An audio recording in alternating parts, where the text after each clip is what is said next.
Fala pessoal, tudo bem com vocês? Professor Williams dos Santos Lúcio para mais uma aula e hoje nós falaremos um pouco sobre conceitos relacionados ao planejamento de processo de suprimentos e gestão da cadeia de abastecimento.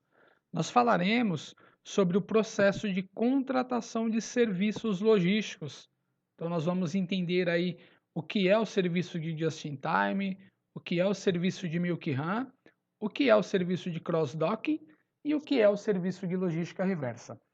Durante as aulas, nós vimos todo o método do processo de seleção e homologação de fornecedores. Fornecedores estes tanto de produtos, de materiais, de insumos, matérias-primas ou componentes, e também fornecedores de serviços. Porque a minha empresa, uma organização, para realizar as suas atividades, precisa de materiais, de componentes, de matéria-prima, mas também muitas vezes ela precisa de serviços, serviços de transporte, serviços de mão de obra especializada, serviços de armazenagem. Então, basicamente, quando eu vou selecionar fornecedores, contratar fornecedores para realizar os serviços que eu preciso, os critérios de seleção, homologação, análise de desempenho, formas de pagamento e financiamento que nós vimos também durante as aulas, são os mesmos. O que muda é a necessidade de identificarmos quais são os serviços que nós precisamos e quais são os fornecedores que oferecem estes serviços, tá ok? Dentro disto, os serviços mais comuns prestados em logística são o serviço de mão de obra especializada, onde a empresa pode contratar serviços para manuseio, movimentação, preparação de kits, né, separação de cargas, enfim, onde a empresa pode terceirizar toda a operação logística em si. Então, muitas empresas fabricantes, vou falar, por exemplo, uma das empresas fabricantes de bebida, na qual eu trabalhei, tinha a operação produtiva sendo feita por funcionários próprios, já a operação de armazém, de armazenagem, de manuseio, de separação e transporte era uma operação terceirizada, prestada por uma empresa especialista em logística. Então, muitas vezes a empresa fabricante de determinado produto não é especializada na operação de logística, tá bom? Outro serviço muito comum de ser requisitado, de ser contratado, é o serviço de locação de equipamentos. Então, equipamentos de movimentação, ó, que a gente tem uma empilhadeira, uma ponte rolante, guindastes, plataformas aéreas, enfim, a locação de diversos equipamentos utilizados na operação da empresa ou na operação logística em si. Até mesmo caminhões, né? Veículos de passeio para vendedores, fornecedores, enfim. Então, locação de equipamentos. Armazenagem de materiais. Muitas empresas também são especialistas em fabricar, mas não têm o espaço adequado para armazenar grandes volumes. E aí vem a necessidade de contratar um serviço de armazenagem de material, de procurar uma empresa que faça no seu centro de distribuição, no seu armazém, a armazenagem dos seus materiais e, posteriormente, a distribuição desses materiais para os clientes finais. Isso acontece muito, por exemplo, nos players aí do e-commerce. Se a gente pensar na Amazon, no Mercado Livre, na DHL, são empresas que armazenam nas suas unidades produtos de outros fabricantes para posteriormente, quando são efetivados os pedidos, fazer o processo de montagem dos pedidos, o picking, né, a separação, fazer a montagem de kits, embalar e entregar esse produto para o cliente final. Então, eu tenho a empresa que é especialista em fabricar e tenho a empresa que é especialista em armazenar. E um dos serviços também muito comuns, né, se não até o mais comum de vermos no dia a dia, é o transporte. O transporte dos materiais constantemente é um serviço prestado em logística. Então, no mesmo cenário, eu sou uma empresa fabricante, né, especializada em fabricar determinado produto, porém não sou especialista em efetivamente realizar o transporte, em entregar o produto. em passar pelo trânsito, em fazer a roteirização, em escolher o melhor equipamento de transporte. Então, existem empresas especializadas na execução do transporte. Então, falei aqui de 4 serviços comuns e simples de ocorrerem na prestação logística. Então, a sua empresa, de repente, ela precisa desses serviços ou, às vezes, ela presta esses serviços. Nós temos que entender aí em qual cenário estamos e, consequentemente, em qual tipo de negociação participaremos na cadeia de abastecimento, no planejamento de suprimentos. Eu vou pesquisar a empresa que presta ou eu sou a empresa que presta esses serviços e vou ofertá-lo para potenciais clientes? Beleza? Tranquilo. Porém, nós temos alguns serviços mais especializados ainda. Então, dentro dos serviços requisitados ou prestados por empresas no cenário logístico, nós temos o serviço de Just-in-Time, o serviço de Milk Run, o serviço de Cross-Docking e o serviço de logística reversa. Então, existem empresas especializadas que, além de ofertar os serviços citados anteriormente, também fazem alguns serviços, alguns pacotes mais personalizados. Talvez seja esse tipo de serviço que a sua empresa precise ou esse tipo de serviço que a sua empresa pode ofertar para obter mais lucro dentro da operação. Então, a gente também tem que ter uma clareza desses serviços pensando no planejamento de suprimentos, tá bom? E o que são esses serviços? Vamos começar pelo Just-in-Time. O Just-in-Time ele é um serviço que pensa na disponibilização dos materiais para as empresas fabricantes na hora certa. Se a gente traduzir literalmente Just-in-Time, no tempo justo. Ou seja, eu tenho um fabricante que quer reduzir a sua área de estocagem e que quer reduzir o volume de materiais armazenados dentro da sua fábrica. Desta forma, ela faz uma análise das suas necessidades, de quanto ela precisa para executar um ciclo produtivo, ou seja, por exemplo, para fabricar 1000 unidades de determinado produto. Quanto de matéria-prima ela precisa? Sabendo disto, ela não vai precisar ter grandes estoques. Ela vai contratar um serviço que é chamado Just-in-Time, onde os fornecedores disponibilizam os materiais, os insumos para a empresa fabricante exatamente na hora em que eles serão utilizados no processo produtivo. Ou seja, aí eu tenho uma produção mais limpa, eu tenho uma produção sem a geração de estoques intermediários. Isso reduz o custo da empresa no procedimento de armazenagem, por exemplo. Então, digamos que eu sou o fabricante A, eu faço a minha análise e o planejamento dos horários da entrega, dos horários que eu começarei os meus ciclos produtivos, e os meus fornecedores, fornecedor 1, fornecedor 2, fornecedor 3 e fornecedor 4, na hora marcada, me entregam o material que ele me disponibiliza, o fornecedor 2 também, o fornecedor 3 também e o fornecedor 4 também. E aí eu pego todos esses materiais e faço o meu processo produtivo, reduzindo assim o estoque dentro da minha empresa.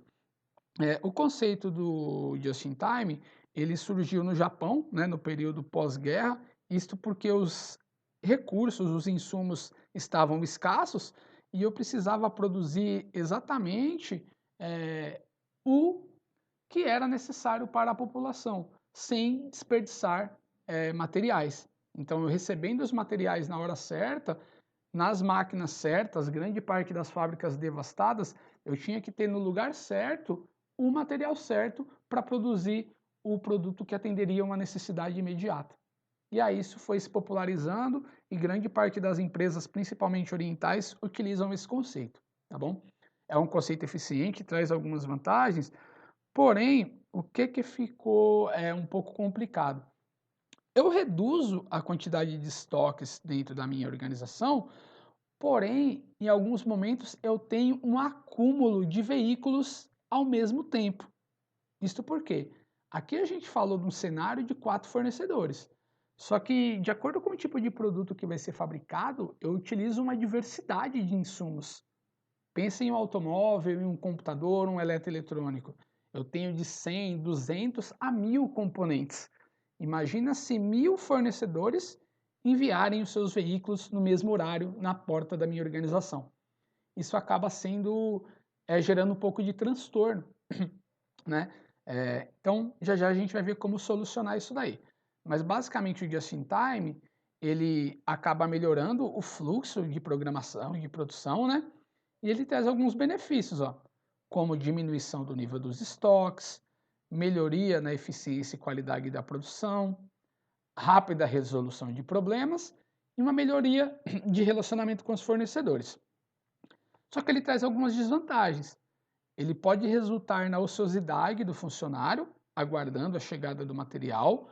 Eu tenho que ter uma grande responsabilidade por parte dos fornecedores, porque caso o fornecedor atrase, eu fico sem material e minha produção para. Eu tenho uma reação lenta às mudanças do mercado, ou seja, se eu tiver uma mudança, um aumento de demanda, talvez por eu não ter a matéria-prima ali no meu armazém, eu não consiga atender e perda uma venda, tá? Além do ponto que eu citei, do acúmulo ó, de veículos aqui na porta da minha empresa. Como que isso foi resolvido? Como que isso pode ser resolvido? Aí entra um outro serviço prestado em logística, que é o serviço. Aqui eu estou mostrando mais fornecedores, né? Para mostrar o acúmulo. Aí entra o serviço chamado de Milk Run. O que é o Milk Run? No modelo de Milk Run, a empresa continua recebendo os insumos com hora marcada, tá ok? E executando a produção na hora certa, reduzindo o estoque dentro da sua fábrica, o estoque de insumos, de matérias-primas. Porém, no processo de Milk Run, acontece um sistema diferente. Em vez de eu ter um veículo de cada fornecedor vindo trazer uma pequena quantidade de materiais usadas em um ciclo produtivo, as empresas que prestam serviço de Milk Run, elas têm um veículo dedicado para essa fábrica. Ou seja, esse veículo dedicado sai da fábrica em um determinado horário, em horários marcados ele coleta em cada um dos fornecedores a quantidade de insumos necessárias para um ciclo produtivo e, no final, ele retorna para a base da empresa disponibilizando os materiais para o processo produtivo acontecer. Então, aqui mais uma vez, eu tenho redução de estoques, eu tenho horários marcados para a coleta e disponibilização dos materiais, isso tudo envolvendo até multas em caso de atraso, né? Envolvendo lá os indicadores de desempenho KPIs, envolvendo o SLA, que é o Acordo de Nível de Serviço, para garantir que todos cumpram, né, as suas responsabilidades, mas eu tenho uma melhoria, eu não tenho mais o acúmulo de veículos na porta da empresa. Isto porque em cada ciclo produtivo eu não utilizo uma grande quantidade de matérias-primas. Então eu posso determinar um veículo adequado, com uma capacidade de armazenagem adequada, que vai coletar ó, em todos esses fornecedores e vai me trazer os meus materiais. Isso acontece muito, por exemplo, nos fabricantes de automóveis, tá bom? As empresas têm essa operação dedicada.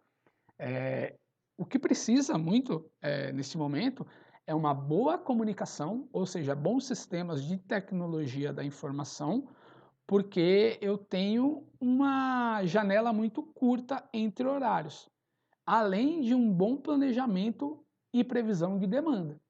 Então, se eu tenho que produzir 1000 unidades, eu preciso da matéria-prima suficiente para esse ciclo produtivo. Só que antes dessas 1000 unidades acabar, o veículo já vai ter que ir buscar novas unidades para que não pare a produção, para que quando eu estiver acabando essas 1000 unidades, já chegue a nova matéria-prima. Então eu tenho que ter aqui uma análise de quanto eu consigo produzir por dia para saber quantos dias os meus insumos vão durar nesse ciclo. 1, 2 dias, uma semana, enfim, a empresa vai determinar qual que é o ciclo produtivo dela no Milk Run. para depois poder fazer a coleta, não ter um acúmulo grande de estoques e manter ali o seu sistema produtivo em pleno funcionamento, tá bom? Então, o Milk Run, diferente do Just in Time, onde eu tenho um acúmulo de veículos na porta da empresa, eu tenho essa redução. O nome é Milk Run, corrida do leite, porque isso surgiu nos Estados Unidos, né? Vendo essa dificuldade do Just in Time, nas empresas pasteurizadoras de leite. Então, eu tenho grandes fazendas, umas distantes das outras. Tem uma empresa que industrializa o leite, né, que pasteuriza, que coloca na caixinha e que entrega para o cliente final. E aí, cada pequeno fazendeiro ia levar o seu leite. Um pouquinho de leite ia em um fazendeiro menor no seu animal, no seu cavalo. Um outro fazendeiro levava no seu caminhãozinho mais um pouquinho de leite. Um outro fazendeiro levava também no seu cavalo algumas barricas de leite. Um outro fornecedor, um outro fazendeiro que tinha uma quantidade maior de leite ia em um caminhão maior. E aí na porta da empresa pasteurizadora eu tinha muitos pequenos entregadores, muitos pequenos fornecedores. O que aconteceu? Estes pequenos fornecedores viram esta demanda e criaram uma cooperativa com um veículo que passava horário a horário em cada uma das fazendas e levava todo o leite de uma vez para a empresa pasteurizadora, embaladora do leite. Isto barateou o custo para todos, né? Eu não preciso ter pequenos veículos levando pequenas quantidades, o que aumenta o meu custo. Eu tenho apenas um veículo de maior porte dedicado que coleta de todo mundo, a gente rateia o custo de transporte desse veículo e temos aí um resultado mais eficiente, tanto para os fornecedores como para o fabricante. Então, existem empresas especializadas, dedicadas para executar aí o processo de Milk Run. Então, pode ser um serviço logístico que a sua empresa precise ou que a sua empresa presta, tá bom? Algumas vantagens do Milk Run. O Milk Run, ele acaba reduzindo custos logísticos, né, como eu falei. Ele controla os materiais em trânsito, ou seja, eu sei exatamente quanto tem nesse veículo que está indo coletar nos fornecedores. Eu reduzo os níveis de estoque, principalmente da fábrica maior. Eu uniformizo o volume de recebimento de materiais e agiliza o carregamento e descarregamento, porque ele ocorre com horários marcados. Tá bom? Então eu tenho embarques programados, eu tenho estoques reduzidos, eu tenho nivelamento no fluxo diário e eu tenho uma otimização na utilização, na capacidade volumétrica dos caminhões, dos veículos utilizados para transportar. Então o Milk Run ele vem para suprir essa deficiência do Just in Time que acumula muitos veículos na porta das empresas, certo? Um outro serviço logístico que a sua empresa pode contratar ou que de repente ela presta é o serviço de cross-docking. O que é o serviço de cross-docking? Muitas empresas são especialistas em fabricar, mas não são especialistas em distribuir, em definitivamente e efetivamente entregar o produto acabado ao cliente final.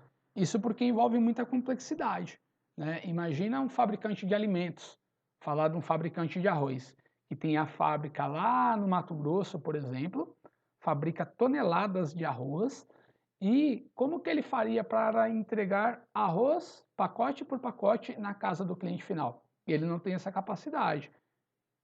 A mesma coisa até para entregar mercado a mercado. Cada bairro aí com milhares de mercados. Esse fabricante também não teria esta capacidade, né, essa possibilidade. Aí surge o serviço de cross-docking. O que é o serviço de cross-docking?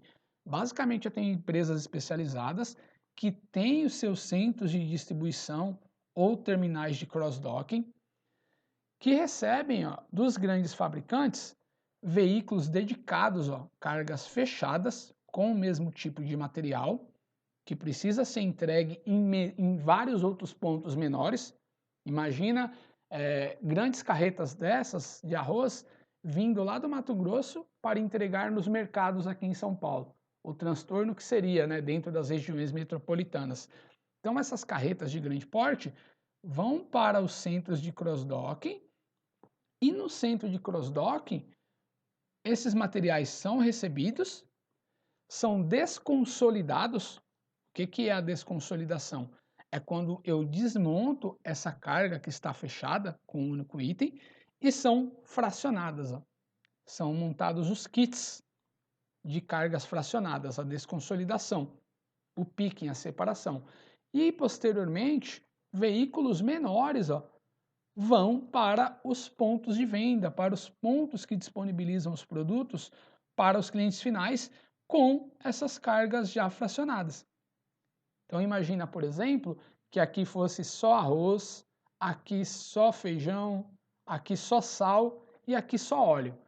Para esses grandes fabricantes, seria difícil mandar veículos de grande porte das fábricas que normalmente estão no interior para os pontos de vendas de bairro. Então, o que acontece no cross-docking? Eu me envio esses produtos para um centro de distribuição de cross-docking, que agrupa esses produtos com outros produtos que também vão para esses pontos de venda e envio em veículos menores, que podem realmente circular, né, nessas áreas, até mesmo por questão de restrição de trânsito. Então, a característica do serviço de cross-docking é uma unidade onde eu não tenho a armazenagem, eu tenho o recebimento desses materiais, né, cargas fechadas, materiais esses que ficam no máximo por até 24 horas dentro do meu centro de distribuição para já serem fracionados e distribuídos. Então aqui eu reduzo o processo de armazenagem de materiais, tá ok? É um outro serviço que demanda bastante estratégia, bastante planejamento e que existem empresas especializadas em fazer o serviço de cross-docking. Dentro disso, o cross-docking, como eu falei, né, a armazenagem máxima de 24 horas. Esses materiais ficam aqui por no máximo 24 horas para serem distribuídos. Isto configura o cross-docking. E ele traz alguns benefícios, né? Diminuição também de níveis de estoque, reduz a necessidade de espaço por parte dos fabricantes, principalmente, reduz a obsolescência e problemas de validade dos produtos, ou seja, esses produtos têm um giro rápido, reduzindo a possibilidade de perda de validade, e acelera o pagamento ao fornecedor, porque rapidamente os produtos estão aí nos pontos de venda e nos clientes, fazendo com que o recebimento do dinheiro seja mais rápido. Ele tem desvantagens, né? Na verdade, ele precisa também de uma boa sincronização entre os fornecedores. A empresa tem um pouco de dificuldade em identificar quais os produtos que são melhores para os cross-docking, mas hoje a gente, com a tecnologia da informação que tem, trata dados rapidamente e consegue identificar, principalmente por meio da curva ABC, quais são os itens que têm maior giro e a gente consegue dimensionar, né, esses produtos que participarão do cross-docking. E a empresa normalmente fica com medo do stock out, né, da falta de produtos pela ausência de estoque de segurança. Em um CD comum, eu costumo ter o estoque de segurança, materiais armazenados para uma emergência. No modelo de cross-docking, eu não tenho esse estoque de segurança. Então, requer aí também, novamente, um bom alinhamento entre previsão de demanda e sistemas de transmissão de informação. Sistemas tecnológicos aí de comunicação e informação para evitar ao máximo essa falta de materiais, tá bom? Mas, via de regra, o cross-docking tem mais benefícios do que desvantagens. Ele reduz aí a quantidade de materiais armazenados, ele dá uma fluidez maior aos materiais e um retorno financeiro para as empresas de uma forma mais rápida, tá? É um outro serviço prestado em logística, muitas empresas operam neste formato, então é importante você entender que se a sua empresa tem uma necessidade desse tipo, existem empresas especializadas, ou muitas vezes você trabalha em uma operação que presta esse serviço e começa a identificar melhor as necessidades de velocidade no processo. Um outro serviço também prestado na logística, que pode ser contratado pela sua empresa, ou que talvez a sua empresa presta, é o serviço de logística reversa. Então, cada vez mais,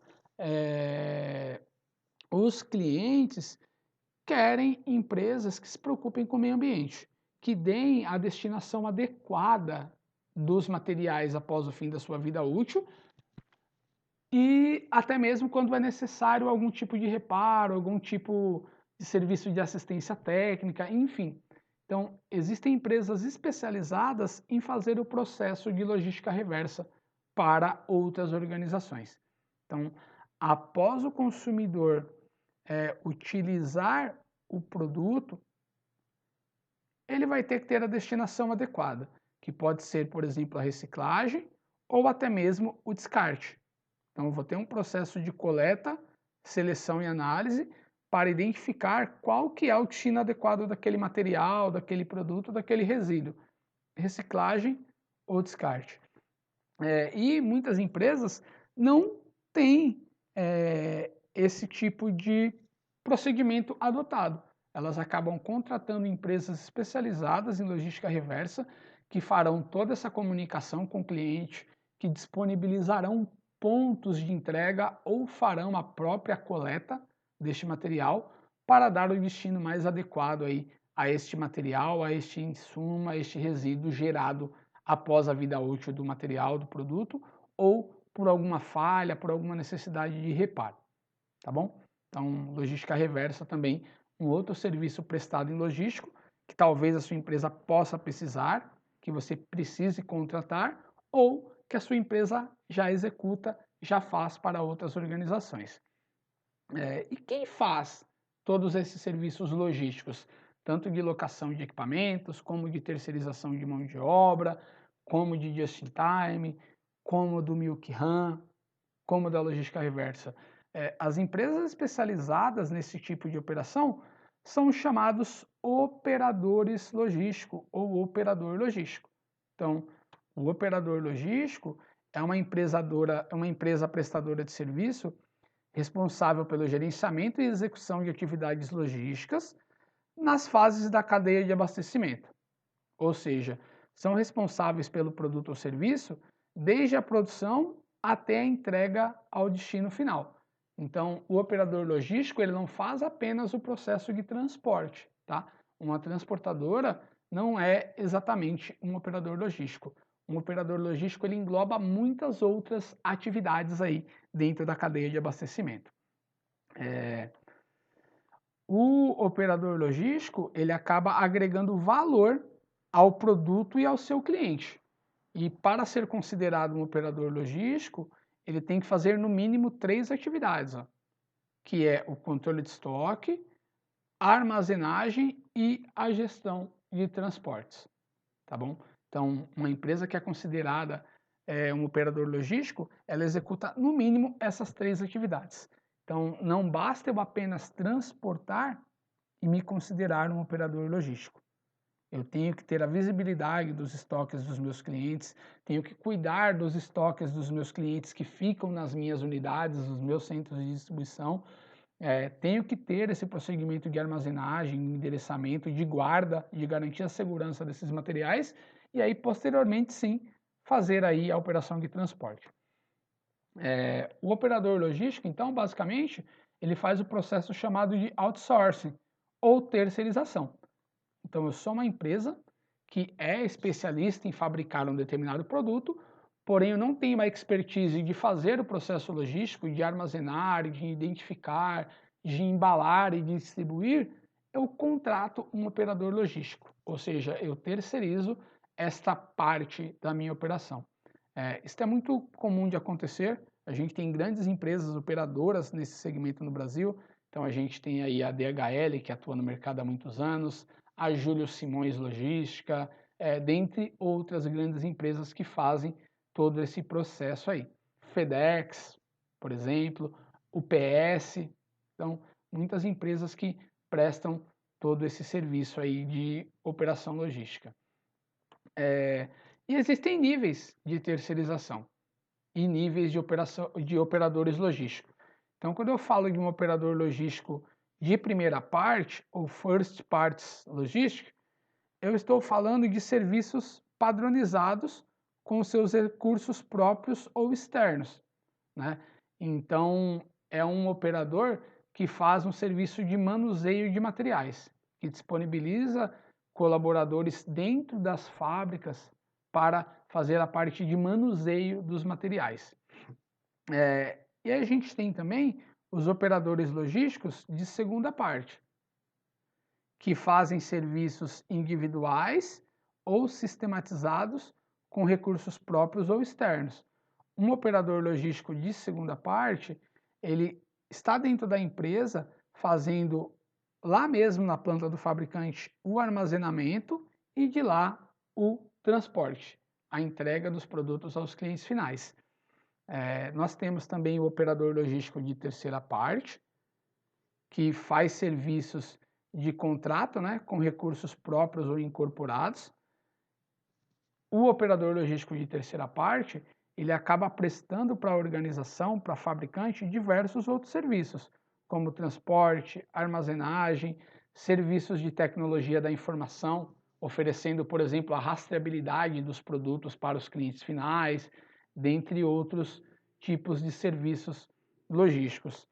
E o operador logístico, que é o nível mais alto, que é o de quarta parte, 4PL ou Fourth Part Logistics, que são serviços logísticos adaptados às necessidades da cadeia de suprimentos do cliente, utilizando os melhores recursos. Ou seja, este operador logístico, ele vai cuidar desde a coleta das matérias-primas, a disponibilização da matéria-prima na fábrica do cliente e, posteriormente, a entrega do produto acabado ao cliente final, ao consumidor do fabricante, tá ok?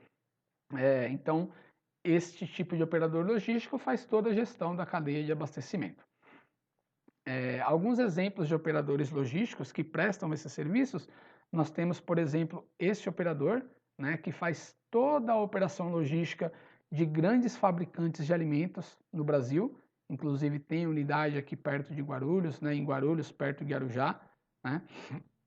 Então ele faz desde a gestão integrada da cadeia, movimentação e armazenagem, empacotamento e etiquetagem, ou seja, as fábricas mandam os produtos para o operador logístico que faz lá a embalagem, faz a etiquetagem, faz a internacionalização, ou seja, produtos desses fabricantes que vão para outros países, que precisam ser embalados de uma forma diferente, o operador logístico que faz toda esta montagem. Distribuição e gestão de entregas. Tá? Este é um exemplo de um operador logístico aí que a empresa pode contratar. Aqui um outro exemplo, havia citado já a JCL, que acaba fazendo aí os processos de cadeia de suprimentos, gestão de frotas, transporte urbano, transporte de cargas gerais, comercialização de equipamentos e veículos, locação, venda, né?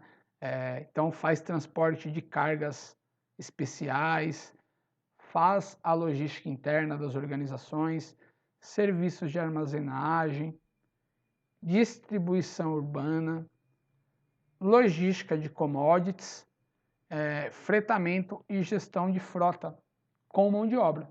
Então, este operador, ele te fornece tanto os equipamentos como os próprios motoristas. Ele pode terceirizar toda a operação de transporte. Aqui mais um exemplo de operador logístico, né? Um operador logístico aqui de Guarulhos, que faz a operação de grandes montadoras de automóveis. Então, eles fornecem aí toda a logística integrada, oferecem suporte de tecnologia, inbound e outbound, que é desde o recebimento até a distribuição dos materiais, serviços de armazenagem, locação de equipamentos, logística de distribuição e serviços de sustentabilidade, como a própria logística reversa. Então, tem empresas especializadas em prestar serviços logísticos para outras. Então, é importante a gente entender que, em determinado momento, a sua empresa poderá ser a contratante desses serviços ou, muitas vezes, a empresa que presta esse serviço. E a gente tem que ter uma visão clara do que é cada um desses serviços para podermos criarmos métodos que tornem esses serviços mais eficientes. Entendermos a importância da nossa atuação dentro da área. Aqui mais um exemplo, né, de operador logístico. Também tem unidade aí em Arujá, né, que presta serviços de armazenagem, transporte e distribuição, transporte dedicado, logística promocional e reversa, fornecimento de embalagens, consultoria em processos logísticos, soluções em tecnologia da informação, ou seja, é uma empresa que é especializada em cuidar de materiais ou produtos de outras empresas, tá bom? Então, basicamente, a aula era esta, né? A ideia era falar um pouco sobre os serviços logísticos, entendendo que o processo de seleção, homologação e escolha dos prestadores é igual ao modelo para a análise de fornecedores de materiais ou insumos, conhecermos um pouco dos serviços logísticos que podem ser prestados, conhecermos alguns desses prestadores de serviços logísticos e analisarmos em qual cenário estamos. Nossa empresa precisa desses serviços ou a nossa empresa presta esses serviços?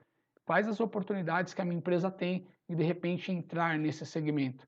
Hoje eu sou uma transportadora simples, mas eu poderia fazer algum desses serviços? Just in time, Milk Run, Cross-docking ou logística reversa? Então, fica aqui a análise. Aqui são as principais referências usadas no desenvolvimento do material. Peço que as dúvidas sejam colocadas nos comentários.